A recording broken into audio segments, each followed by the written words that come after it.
Hey fans, and welcome back to the Easy Salsa Recipe channel. Recently we visited my mother-in-law's cousin's house and they had an amazing garden, huge, and it had all the fresh ingredients that any salsa lover would love to have.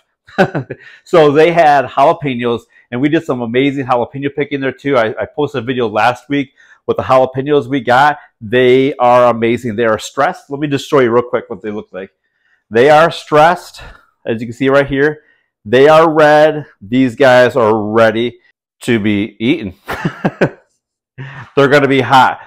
So let's get ready to check out the rest of these ingredients that we will be using in this green tomato salsa. Check it out. So here's the ingredients. So as I mentioned, we have some really stressed, amazing jalapenos.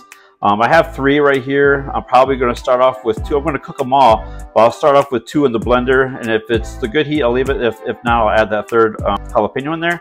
Then we have 2 large green tomatoes. Another, this is a sweet onion that was from the garden that was picked as well. We have a whole bunch of these too. Use about 4 garlic cloves out of this guy here, oregano, and salt to taste, and then a lime to bring it all together. So let's get into this salsa making video now. So make sure we put it on broil. We're going to do it on high.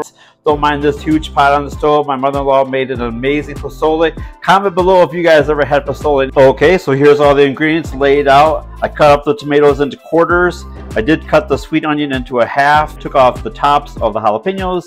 I dehusked the garlic cloves, and we are ready to throw this guy in the oven. And if you're new here and you love salsa, go ahead and please click that subscribe button. So at this time, I did remove the garlic and the jalapenos.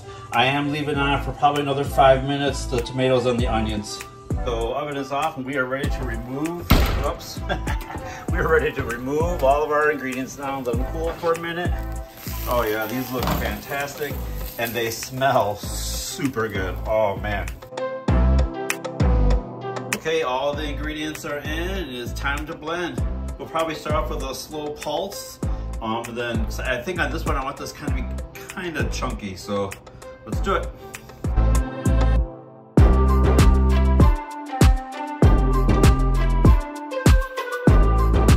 I like the texture of this. So now it's time to put in our salt, our oregano, and our lime. And most when it comes to seasonings, I'm always just doing ingredients to taste. So right, I did salt to taste, now I'm gonna do some oregano to taste. I'm gonna start off with a half a lime. And now again, we're going to pulse it a few more times, give it a good little mix.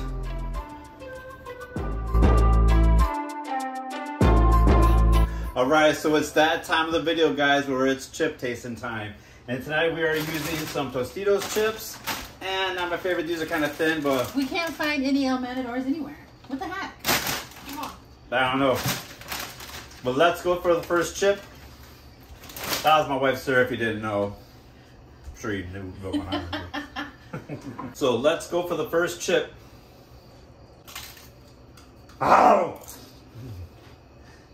I feel the heat. I don't think we'll be having to add in this 3rd jalapeno. This got plenty of heat right now. Woo! Super strong, super good. It's like super powerful, baby. Oh my God, so good. You know, if I'm going in for a second chip, it's a damn good salsa, baby. Let's go. This is delicious. And it is a green, it is your fresh green salsa right here, guys. I hope you guys enjoyed today's video on our green tomato salsa. So next time you got some green tomatoes around and look for something to do with them besides frying them, make a green tomato salsa. Super good, delicious. And if you like these videos, please click that subscribe button and hit that like button as well. And like I said before, we post videos every Thursday, so we will see you next Thursdays, guys. Have a great week and have a great weekend. See ya.